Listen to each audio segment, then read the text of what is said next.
So guys welcome back our channel Arya's vlogs.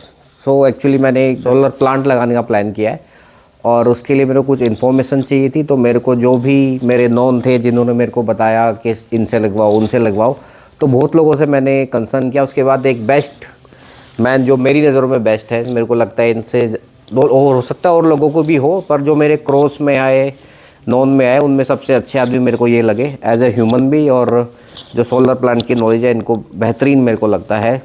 तो आइए आप उनसे मिलते हैं। इनका नाम है संजय गहलोत जी। सर जी, तो मैं आपसे ये जानना चाहता हूँ, जैसे मेरे को भी एक प्लांट लगाना है और भी कई लोग होते हैं जिनको प्लांट लगाना होता है, कोई नॉलेज नहीं होती उन्हें कैसा लगाना है, किस कैपेसिटी का लगाना है। बस दूसरों को देखते हैं वो वहाँ पे सोलर लगाए, मेरे को भी लगाना है, पर वो डरते हैं कि क्या होगा, क्या क्या मेरे को प्रिपरेशन करनी पड़ेगी। जैसे मैंने यहाँ प्लांट लगवा दिया, आदमी को बुला दिया, लेकिन अब मेरे को बिजली घर के चक्कर काटने पड़ेंगे। आपको गवर्नमेंट के काम पता ही है, एक आम आदमी को नहीं पता होता कि किस तरह से उनको प्रोसीड करना है और कैसे कैसे करना है। जी जी जी। तो आप थोड़ा सा उन्हें बताइए जिससे लोग मेरे व्यूअर्स देखें और उन्हें पता लगे कि इतना मुश्किल नहीं है, आजकल गवर्नमेंट ने बहुत ईजी कर दिया है। देखिए सर, आज की तारीख में जो भी प्लांट सोलर के लग रहे हैं वो सारे के सारे ऑन ग्रिड प्लांट लग रहे हैं। ओके। ऑन ग्रिड में क्या फैसिलिटेशन दे रही है गवर्नमेंट, वो कह रही है कि जितना भी जनरेशन सोलर से आप पूरा दिन में लेते हैं उस जनरेशन को उनके इलेक्ट्रिकल बैंक में वो समाहित कर लेंगे। पहले घर में जो बिजली बनेगी वो यूज हो जाएगी, उसके बाद जो बची हुई इलेक्ट्रिसिटी होगी वो आपका ग्रिड को चली जाएगी। उसका एक प्रोसीजर है, उसको बायडायरेक्शनल मीटरिंग कहते हैं। वो एक मीटर कॉन्फ़िगर हो जाता है जो स्मार्ट मीटर है, या फिर नया मीटर लग जाता है, जो कि अब नए लग रहे हैं मीटर, उनके थ्रू वो प्रोसेस संभव है। उसको तो खैर बाद में डिस्कस करेंगे। पर पहले जो ऑन ग्रिड प्लांट लग रहे हैं उनका अगर आपको कैपेसिटी का निर्धारण करना है कि भाई कितना किलोवाट का लगना चाहिए, तो एक बेसिक सा थंब रूल है कि जो पीक बिल हमारे साल का आता है जून जुलाई अगस्त में कभी भी, उसका हम पूछते हैं क्वेश्चन किसी भी अपने कंज्यूमर से कि भाई कितना हज़ार का बिल आपका आ रहा है।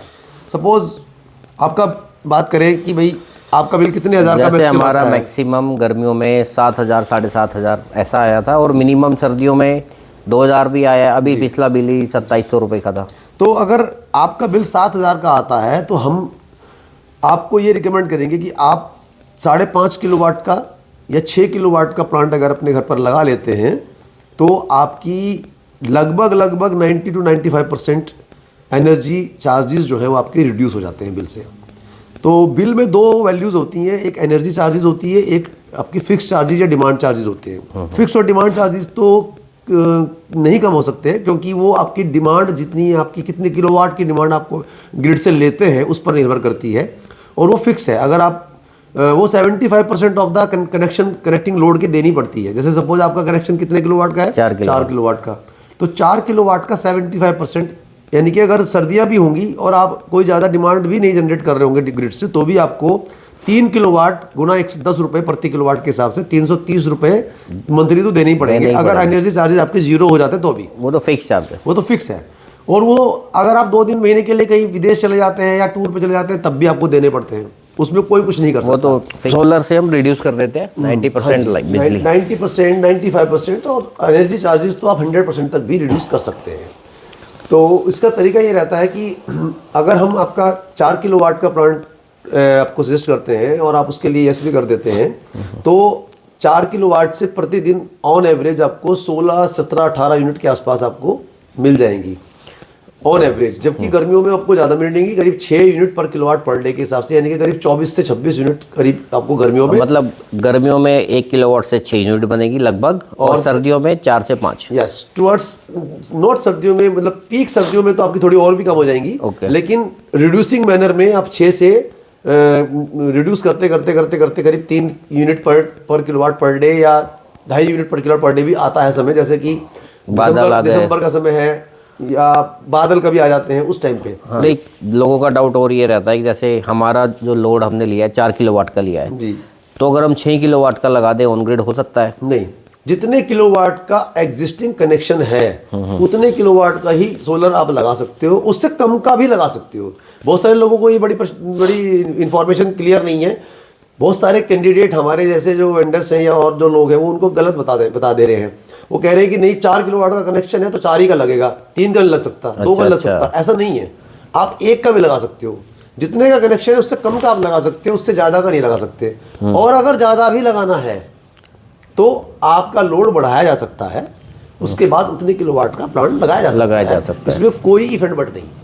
ओके ओके, ये बहुत अच्छी बात होगी। और एक थोड़ा डाउट है, जैसे हमें लोड बनाना है जी, तो जैसे आम आदमी मैं हूँ तो मैं लोड बढ़ाने के लिए मेरे को जाना पड़ेगा इलेक्ट्रिसिटी में? अभी बहुत गवर्नमेंट ने बहुत ही ज़्यादा सुविधा दे दी है आपको। सपोज आपका किलोवाट 4 ही किलोवाट का कनेक्शन है आपका और आप 6 किलोवाट का प्लांट लगाना चाहते हैं, जिसके के लिए आपको 6 किलोवाट का कनेक्शन जरूरी है, मस्ट है।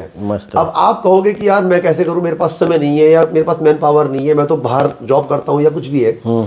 उस केस में गवर्नमेंट ने बिल्कुल क्रिस्टल क्लियर मैंडेट जारी कर दिया है पूरे यूपीपीसीएल के लिए कि भाई जो कंज्यूमर ने अपना अप्रूवल, जैसे कंज्यूमर रोकटोक पोर्टल्स पे आप जाते हैं और आप अपना 6 किलोवाट के लिए रिक्वेस्ट जनरेट करते हैं तो अब ऑटोमेटिक ऑटो जनरेटेड जो है फिजिबिलिटी अप्रूवल होने लगा है। तो जितने किलोवाट की आपने रिक्वेस्ट जनरेट करी उतने किलोवाट का ऑटोमेटिक हो जाएगा, उतने किलोवाट का आपका फिजिबिलिटी अप्रूवल आ जाएगा। यानी कि आप एंटाइटल्ड होंगे अब उतने ही किलोवाट का सोलर लगाने के लिए। और एक इसकी हाँ सब्सिडी के बारे में आप कुछ बताएंगे? सब्सिडी पहले थोड़ा सा, बहुत पहले तो बहुत डिले होते थे, 6 महीने 4 महीने में, फिर आया, फिर 2 महीने में आने लगी, फिर 1 महीने में आने लगी। नाउ डेज तो सब्सिडी है, जिस दिन भी हम डॉक्यूमेंट सबमिट करते हैं, सब्सिडी रिक्वेस्ट जब जनरेट करते हैं और उसका 10 दिन के अंदर अंदर सब्सिडी रिम्बर्स हो रही है सेंट्रल गवर्नमेंट की। और उसके 5 से 7 दिन, 10 दिन में, 15 दिन में एक पूरा का पूरा लॉट बनता है पूरे यूपी का, जिसमें 4000 का वो सेगमेंट रखेंगे या 3000 लोगों को इकट्ठी या 9,000 10,000 लोगों को इकट्ठा करके उनकी एक साथ सब्सिडी ट्रांसफर कर देते हैं। वो 30,000 रुपए है, चाहे आप 2 किलोवाट का लगाएं चाहे आप 10 किलोवाट तक का लगाएं, वो फिक्स है। और जो सेंट्रल गवर्नमेंट की सब्सिडी है वो 3 किलोवाट एंड अबव पे वो भी फिक्स है, वो 78,000 है। ओके ओके, तो 2 जगह से सब्सिडी आएगी आपकी, एक सेंटर से। लेकिन अब सपोज आज मुझे आप ऑर्डर देते हैं तो with in 2 month 45 to 60 days के अंदर अंदर आपका प्लांट भी लग जाएगा और सब्सिडी भी हो जाएगा, आपका प्लांट चालू भी हो जाएगा और आपकी सब्सिडी भी आपके खाते में रिइंबर्स हो जाएगी। ओके, मतलब इसमें जो भी सारा प्रोसेस है इसमें आम आदमी को टेंशन नहीं लेनी है, नॉट एट ऑल। वो एक वेंडर जैसे आप हो बिल्कुल अप्रूव, तो आपसे कांटेक्ट करें और आप सिर्फ आपके ये कहने भर से कि भाई मैं 4 किलोवाट का प्लांट लगाना चाहता हूं और आप मेरे लिए काम करिए, फिर चाहे आपका लोड बढ़ना हो, चाहे आपके फाइल सबमिट करना हो, चाहे मीटर वाले से बात करना हो, मीटर वाले को आपके यहाँ भेजना हो, प्लांट लगवाना तो खैर हमारे हिस्से में आता ही आता है, लेकिन इसके आसपास की जो चारों तरफ की जो चीज़ें हैं, बड़ा कंज्यूमर परेशान रहता है कि भाई कौन करेगा, कौन जाएगा, कहीं नहीं जाना किसी को भी। चीज़ और बता दूं आपको कि प्लांट के लगने के बाद से अगले 60 महीनों तक हमारे जैसे जो अप्रूव्ड वेंडर है, यहाँ पर बहुत खास तौर से मैं कहना चाहूंगा अप्रूव्ड वेंडर, क्योंकि सोलर के काम करने वाले तो शहर में 50 होंगे, 100% लोग होंगे, लेकिन उसमें से अप्रूव्ड वेंडर हम ही हैं। ओके, हम और मेरे जैसे और वो यूपी नोएडा के पोर्टल पे आपको नजर आ जाता है। समझ गया। तो उनमें से किसी एक से अगर आप लगवाते हैं तो अगले 60 महीनों तक की जिम्मेवारी पूरे प्लांट की अप्रूव्ड वेंडर की रहेगी। 60 महीने बोले तो 5 साल, बिल्कुल एग्जैक्ट 5 इयर्स की ब्रैकेट में 60 मंथ लिखा हुआ है। और सबसे अच्छी बात मुझे ये लगी कि गवर्नमेंट ने ऐसा कर दिया है कि आम आदमी बिल्कुल परेशान नहीं हो। बिल्कुल परेशान नहीं है। हाँ। पहले दिन से लेकर आप यकीन मानिए सर, पहले दिन से लेकर आखिरी दिन तक आपका प्लांट चलने तक, सब्सिडी रिम्बर्स तक आपको कहीं नहीं जाना। ये तो बहुत ही अच्छी और इजी बात हो गई, इससे ज़्यादा आसान कुछ नहीं हो सकता। जैसे लोग पहले देखते थे ऑफिस आता था, उसमें सब था तो कॉमेडी सीरियल, बट बहुत चक्कर काटते थे गवर्नमेंट ऑफिस के। पर इस सीन में सोलर के मामले में बहुत ही क्लियर एंड कट है। मैं आपको बता दूं, मैं सहारनपुर कमिश्नरी का ओल्डेस्ट वेंडर हूं। सबसे पहला मेरा ही आपको नाम मिलेगा यूपी नोएडा के पोर्टल पे 49 नंबर पे राघव एंटरप्राइज मिल जाएगा। मैं ये बात बिल्कुल डंके की चोट पर कह सकता हूं कि अब चीजें बिल्कुल बदल गई हैं।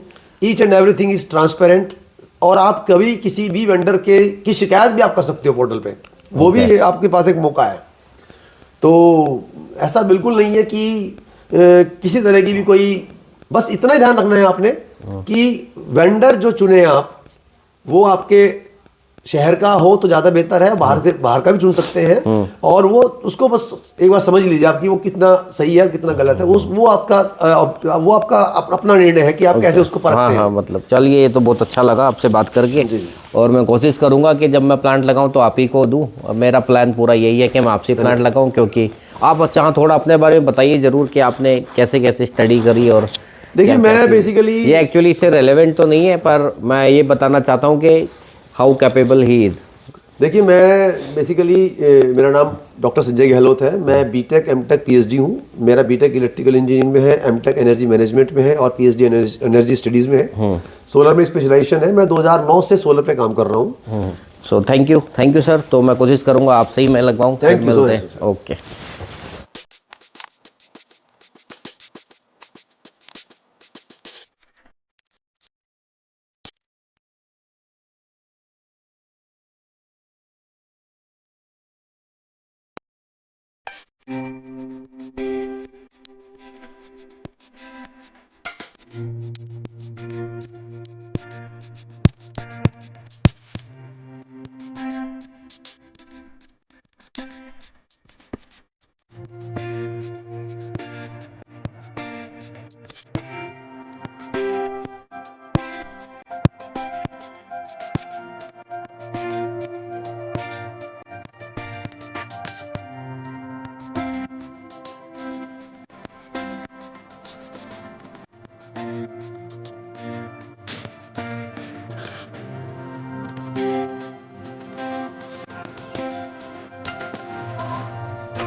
सो गाइज़ मैंने डिसाइड कर दिया था और मैंने आपको भी दिखाया कि मैंने कैसे ये अपना 4 किलोवाट का प्लांट लगाया। और आइए अब जिन्होंने प्लांट लगाया है उनसे पूछ लेते हैं कि इसकी डिटेल्स क्या है और क्या इसकी कैपेबिलिटी है। ये जो प्लांट है इसमें हमने 8 प्लेट्स लगाई हैं बेसिकली। 560 वाट की जो 8 प्लेट्स हैं ये हमने लगाई है इसमें। बाकी 7 प्लेट्स भी लगती हैं, लेकिन 7 प्लेट भी लगाते हैं लोग, लेकिन हम लोग कंज्यूमर की रिक्वायरमेंट के हिसाब से, जैसे कि सर के यहाँ जो इंस्टॉलेशन होनी थी वो करीब 5 किलोवाट 5.5 किलोवाट की होनी थी, तो अभी हमने इनकी रिक्वायरमेंट को ध्यान में रखते हुए इसमें 8 प्लेट लगाई हैं। और ये 8 प्लेट करीब 560 वाट की एक प्लेट है, तो करीब 4.36 के आसपास का टोटल किलोवाट बैठेगा। और इसमें जो ध्यान रखने की बात ये है कि जो हमारा लाइटनिंग अरेस्टर है जो लगा हुआ है पीछे, वो हमारे प्लेट्स की या हमारे घर की जो टोटल ऊंचाई है उससे ऊंचा होना चाहिए, कम से कम 1-2 फीट तो ऊंचा रहना चाहिए। क्योंकि लाइटनिंग अरेस्टर का फ़ायदा, अगर वो कुछ लोग क्या करते हैं लाइटनिंग अरेस्टर नीचे लगा कर चले जाते हैं, तो वो चीज़ नहीं होनी चाहिए। इसके अलावा अगर आप देखेंगे कि जो फाउंडेशन है, फाउंडेशन जो है वो स्ट्रॉन्ग आरसीसी की फाउंडेशन होनी चाहिए, जिसकी कि पहले फास्टनर जो है वो सबमर्ज होने चाहिए छत में। और जो भी वायरिंग है, वो सारी की सारी जो वायरिंग है, वो सारी की सारी वायरिंग जो है वो पाइप के अंदर से अंडरग्राउंड होनी चाहिए, सो दैट जिससे कि कोई भी बंदर या कोई भी और इसका छेड़खानी ना कर सके। और जो स्ट्रक्चर है जिसकी हम बात करें, मेनली जो हम लोग लगाते हैं, ये हॉट डिप गैल्वेनाइज्ड स्ट्रक्चर है। इसकी अगर आप देखेंगे कि जो किनारे हैं, वो किनारे भी हमारे जो है वो हॉट डिप हुए हुए हैं, और ऊपर भी और साइड में जहाँ भी हमने जो भी काम वर्क किया है, उसके सारे जो किनारे वो भी हॉट डिप है। हॉट डिप होने से फ़ायदा क्या होगा कि इस पूरे के पूरे स्ट्रक्चर की जो लाइफ है वो बहुत ज़्यादा बढ़ जाती है। अदरवाइज़ 2 या 3 साल के बाद जो प्री गैल्वेनाइज्ड स्ट्रक्चर्स लोग लगा रहे हैं हॉट डिप बोल कर, उसमें क्या होता है 2-3 साल के बाद, 2-3 सीजन जहाँ बारिश के गए, तो वो उसमें जंग लगना शुरू हो जाता है। और जो पैनल की वारंटी है वैसे तो 25 से 30 साल है, लेकिन अगर वो स्ट्रक्चर ही स्ट्रॉन्ग नहीं हुआ जिसके ऊपर की पैनल लगे हुए हैं, आप इसको कितना भी जोर से हिलाएंगे हिलेगा नहीं। इसका फाउंडेशन भी स्ट्रॉन्ग है और सब कुछ बहुत मजबूत है। स्टेनलेस स्टील के हमने नट बोल्ट लगाए हैं। जनरली लोग जीआई के नट बोल्ट लगाते हैं, हमने स्टेनलेस स्टील के नट बोल्ट लगाए हैं। अब इससे क्या होगा कि कभी भी जीवन में जंग नहीं लगेगा। हमारे जो एंड क्लैम्प मिड क्लैम्प है, जो दोनों पैनल को जोड़ने के लिए लगाए जाते हैं, वो भी एल्युमिनियम के हैं, जबकि लोग जीआई के लगाते हैं।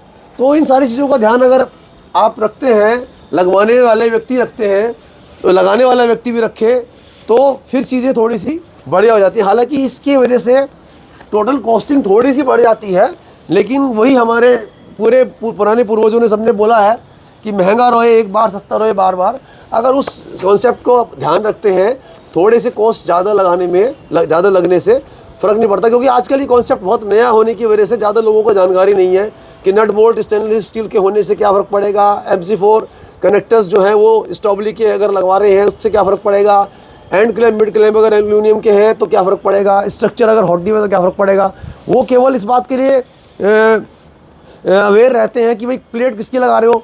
अब प्लेट भी 3 तरह की आती हैं, एक मोनो पर्क बाय प्लेट्स होती हैं, एक बायफेशियल प्लेट्स आती हैं। अब जो तीसरी लेटेस्ट प्लेट्स आ रही हैं वो है टॉपकॉन, एन टाइप में ये आ रही है, यानी कि इसकी जो इम्प्योरिटी है वो पी टाइप की जगह एन टाइप में तब्दील कर गई है। इसका जनरेशन बहुत हाई है और ये अच्छा खासा सर्दियों में भी हमको जनरेशन दे रही है। आज तो खैर मौसम बहुत ख़राब था, लेकिन कल और परसों में इसने करीब 16 यूनिट जनरेट करी है एक ही दिन में, जो कि इस समय के हिसाब से बहुत अच्छा रिजल्ट माना जाता है। क्योंकि 4 यूनिट हमारा एवरेज है और 4 यूनिट हमको सिर्फ दिसंबर में मिल रहा है, तो उसका मतलब गर्मियों में कितना यूनिट बनेगा। और दूसरी बात, कल बीच में इसमें 2 बार लाइट भी कट हुई थी, एक बार 1 घंटे के लिए, एक बार आधे घंटे के लिए। बताइए, अगर ये 1.5-2 घंटे की लाइट नहीं कटती तो फिर 18-19 यूनिट्स तो एक ही दिन में बन जाती थी। तो ये बहुत अच्छा स्कोर है, और वो इसीलिए हुआ है क्योंकि जो प्लेट्स हैं वो टॉपकॉन है और वो N type crystalline N type impurity के साथ बनी हुई है, तो इसलिए ये बहुत अच्छा रिजल्ट देने वाला है प्लांट अपने सनी जी को।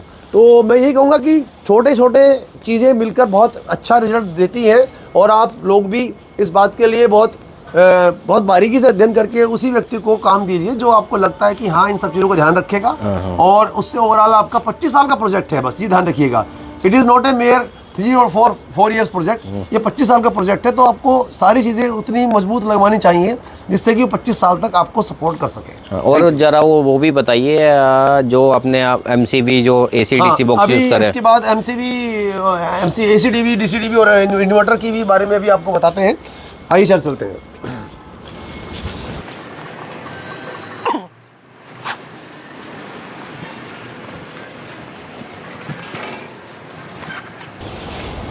ये हमने इन्वर्टर जो यहाँ लगाया है वो हितैची का है, और ये अभी तक जितने भी इन्वर्टर्स इंडिया में आ रहे हैं उसमें सबसे कॉस्टलीस्ट इन्वर्टर है और सबसे बढ़िया इन्वर्टर भी है। और ACDV बॉक्स में हमने स्नाइडर इलेक्ट्रिक की MCB लगाई है, जबकि लोग और हैवेल्स या पॉलीकैब या और लोग और कंपनी के लगाते हैं, लेकिन हमारी स्नाइडर इलेक्ट्रिक की MCB है। फिनिक्स जो वर्ल्ड की काफ़ी बढ़िया कंपनी उसमें से मानी जाती है, फिनिक्स के हमने SPD लगाए हैं। और फ्यूज़ होल्डर जो है वो मर्सन कंपनी के हैं।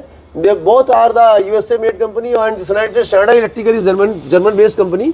तो यह हमारा डोंगल लगा है, इसकी हमने कनेक्टिविटी सर के मोबाइल से कर दी है, यानी कि जो इन्वर्टर जनरेट कर रहा है वो सारा का सारा डेटा सर को कहीं पर भी इंडिया में ये रहे उनको अपने मोबाइल पर मिल जाएगा कि आज इनके इन्वर्टर ने कितना प्रोडक्शन किया है, कल कितना किया था, अभी तक टोटल कितना हो चुका है। सब कुछ डेटा हमारे ऐप के थ्रू इनके मोबाइल पर अवेलेबल इनको मिल जाएगा। उम्मीद करते हैं आपको सारी क्वेरीज जो है सॉल्व हो गई होंगी, लेकिन अगर फिर भी आपको कोई डाउट है या आपको लगता है कोई क्वेश्चन है जो हमसे रह गए हैं, कृपया नीचे कमेंट में आप क्वेश्चन लिखिए, मैं ज़रूर उनको आपको आंसर करने की कोशिश करूंगा। और thank you Sanjay sir ji, thank you, आपने प्लांट लगाया और हमें नहीं उम्मीद है अच्छा लगा। हमारा तो ये काम ही है सर। ओके साई, मिलते हैं अगले ब्लॉग में, बाय बाय।